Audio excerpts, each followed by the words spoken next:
नमस्कार दोस्तों, मेरे YouTube चैनल एसएस एनालिसिस पर आपका एक बार फिर से हार्दिक स्वागत है। आज मैं एनालाइज करने जा रहा हूँ निफ्टी 50 फ्यूचर्स के मूवमेंट्स को। यहाँ आप देख रहे हैं निफ्टी 50 फ्यूचर्स का एक वीकली चार्ट, जहाँ की मैं आपको बताना चाहूँगा मैंने 23 मई 2021 को एक वीडियो अपलोड किया था निफ्टी के मूवमेंट्स पर, जहाँ से हमने निफ्टी में एक तेज बढ़त देखी और ये बढ़त का दौर था जहाँ की मैंने ये जो जोन बताई थी उस समय वो 24 मई से लेकर 24 अक्टूबर तक बताई थी, जहाँ की हमने 29 अक्टूबर को एक निफ्टी ने हाई छुआ 18,594 का। उसके बाद से निफ्टी में एक सेलिंग प्रेशर जारी है, जहाँ की हमने निफ्टी को इस तरह को छूने के बाद 2 हफ्तों तक हमने ये गिरावट जारी रहते हुए देखी थी। थोड़ा जंप लगा, फिर वापस निफ्टी ने 18,400 के लेवल को छूने की कोशिश की, परंतु यहाँ से फिर से सेलिंग देखी गई, जबकि निफ्टी ने 16,426 के आसपास जाकर सपोर्ट लिया। तो मैं आपको बताना चाहूंगा कि जो अब डेवलपमेंट्स हैं वो किस तरह की हैं, जहाँ की आप देख रहे हैं कि निफ्टी ने एक एग्जॉस्टिव कैंडल बनाया अप्रैल के पहले हफ्ते में, और यहाँ से एक गिरावट जारी है लगातार। और हमने फिर से पिछले हफ्ते में निफ्टी फ्यूचर्स ने एक बड़ा एग्जॉस्टिव कैंडल देखा फॉर्म होते हुए, जबकि निफ्टी 50 फ्यूचर्स इचिमुक क्लाउड के अंदर एंट्री कर गए। और यहाँ ये ध्यान देना जरूरी है कि जो शुक्रवार को जो एक भारी गिरावट हमने देखी अमेरिकी बाजारों में, जहां की S&P 500 फ्यूचर्स तकरीबन 3.5% नीचे बंद हुए हैं और नेस्डेक में ये गिरावट 4% से ज्यादा की है, तो मेरा मानना है कि निफ्टी 50 फ्यूचर्स एक बड़ी गिरावट आने वाले हफ्ते में हमें दिखा सकते हैं, जहाँ की आने वाले हफ्ते की शुरुआत हम एक बड़े गैप डाउन से निफ्टी में होते हुए देखेंगे। जहाँ की मेरा मानना है कि निफ्टी ने यदि आने वाले हफ्ते में 16,544 के नीचे एक कदम रखा तो ये गिरावट निफ्टी को कहीं नीचे तक धकेल सकती है। क्यों? क्योंकि यहाँ एक एग्जॉस्टिव कैंडल फॉर्म हुआ है और पिछले हफ्ते की जो क्लोजिंग है वो इचिमुक क्लाउड के अपर एंड के नीचे हुई है। तो आइए मैं इसको थोड़ा जूम करके आपको दिखाना चाहूंगा इस पोर्शन को। तो यहाँ आप देख सकते हैं कि निफ्टी ने किस तरह अप्रैल के पहले हफ्ते में एक एग्जॉस्टिव कैंडल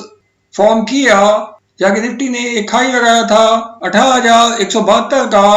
अप्रैल के पहले हफ्ते में, और फिर ये गिरावट तब से लगातार जारी है, जहां की पिछले हफ्ते में भी निफ्टी ने एक कोशिश की 17,391 को छुआ, परंतु यहाँ एक भारी सेलिंग देखी गई। और यहाँ आप देख सकते हैं कि किस प्रकार एक बेरिश क्रॉसओवर निफ्टी के वीकली चार्ट में फॉर्म हो चुका है, जबकि 9 डेज मूविंग एवरेज नीचे आ चुका है 26 डेज मूविंग एवरेज के। और उसके बाद आप देख सकते हैं कि निफ्टी ने जो क्लोजिंग दी है पिछले हफ्ते की वो ठीक 9 डेज मूविंग एवरेज के बिल्कुल किनारे पर दी है। और यहाँ मेरा मानना है कि निफ्टी जो ओपनिंग करेगा आने वाले हफ्ते की वो एक बड़े गैप डाउन से करेगा, जहाँ की मेरा मानना है कि यदि निफ्टी ने आने वाले हफ्ते की शुरुआत 16,783 के नीचे की तो यहाँ से एक बड़ी गिरावट निफ्टी को नीचे धकेल सकती है। और यदि निफ्टी ने आने वाले हफ्ते में इस लेवल को तोड़ा यानी, तो यहाँ जो पहला सपोर्ट है निफ्टी फ्यूचर्स के लिए वो 16,550 का है तकरीबन। और यदि निफ्टी इसको नहीं बचा पाता तो यहाँ एक बड़ी गिरावट आने वाले हफ्ते में मैं देखता हूँ, जबकि निफ्टी आने वाले हफ्ते में 16,168 को भी छू सकता है। और मेरा मानना है कि ये गिरावट आने वाले कई हफ्तों तक जारी रहेगी, क्योंकि वैश्विक स्तर पर एक मंदी की शुरुआत हुई है और जहां की कोरोना के बढ़ते हुए केसेस भारत के लिए भी एक चिंता का विषय है, जिस तरह की हमने सन 2020 में देखा था। जैसा कि आप यहाँ देख सकते हैं कि जब चाइना में 20 जनवरी 2020 को फर्स्ट कोरोना वायरस केस की कंफर्मेशन हुई थी, तो यहाँ भारतीय बाजारों में इसका क्या इम्पैक्ट पड़ा था। जब हमने निफ्टी में 12,200 के स्तर से एक खड़ी गिरावट की शुरुआत देखी थी और इस खड़ी गिरावट में निफ्टी ने 7526 के लेवल को छुआ था मार्च 2020 के आखिरी हफ्ते में। तो यहाँ इन निचले स्तर को छूने के बाद निफ्टी ने एक तेज वापसी दिखाई, जहाँ की ये उम्मीद की जा रही थी कि जो इकोनॉमिक रिकवरी है वो काफी स्पीड से होगी, परंतु यहाँ आकर ऐसा लगता है कि जो इकोनॉमिक रिकवरी है उसने अभी पूरी तरह से गति पकड़ी नहीं है और फिर से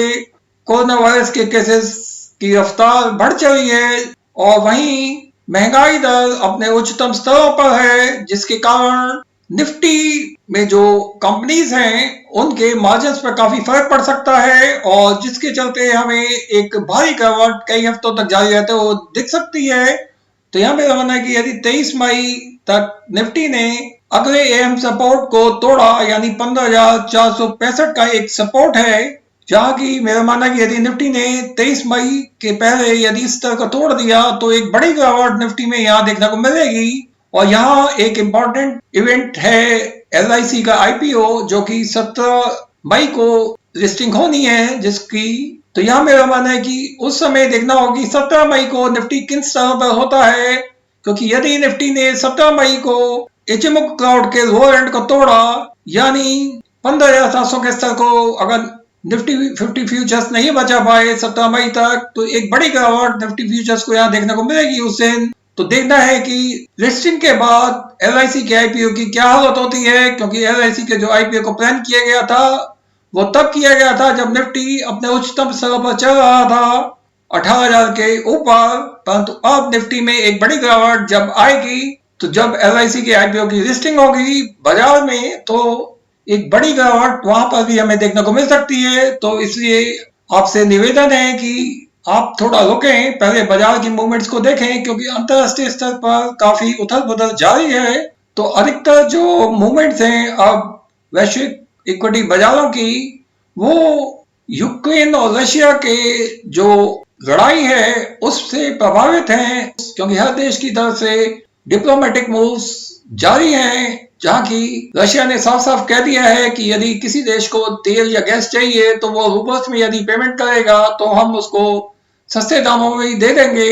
जहां की भारत जैसे देश में लगातार सप्लाई जारी है, कच्चे तेल के का निर्यात काफी अधिक स्तर पर किया जा रहा है। अभी भी भारत में अभी भी तेल की कीमतें बड़ी तेजी से बढ़ रही हैं, जिसके चलते महंगाई काफी उच्चतम स्तर पर छू रही है। तो मेरा मानना है कि आने वाले हफ्ते में निफ्टी 16,544 के स्तर को भी तोड़ सकता है, और यदि ये स्तर टूटा आने वाले हफ्ते में तो ये गिरावट निफ्टी को कहीं नीचे तक धकेल सकती है, और ये गिरावट निफ्टी को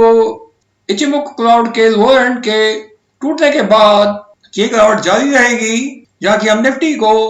14,000 के स्तर को भी छूता हुआ देखेंगे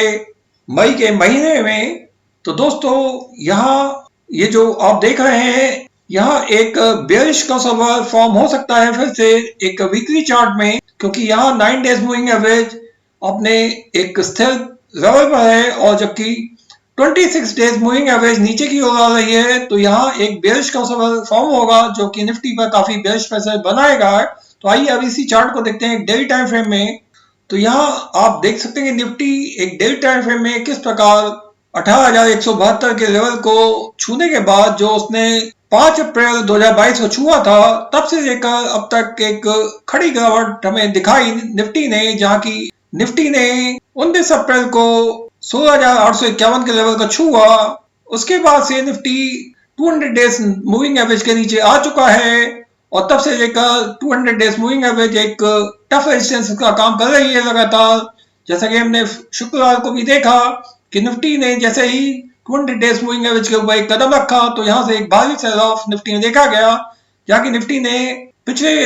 शुक्रवार को क्लोजिंग दी 16,939 पर। तो यहां मेरा मानना है कि आने वाले हफ्ते की शुरुआत निफ्टी 16,654 के नीचे भी कर सकता है, इसमें कोई शक नहीं। और उसके बाद यदि निफ्टी ने पहले दिन में 16,542 के स्तर को तोड़ा तो ये गिरावट पूरे हफ्ते जारी रहेगी, क्योंकि अगले हफ्ते में ट्रेडिंग सेशंस कम है। 3 मई को सरकारी अवकाश होने की वजह से सिर्फ 4 ट्रेडिंग सत्र निफ्टी को मिलेंगे आने वाले हफ्ते में, जिसके कारण निफ्टी में गिरावट काफी तेज हो सकती है।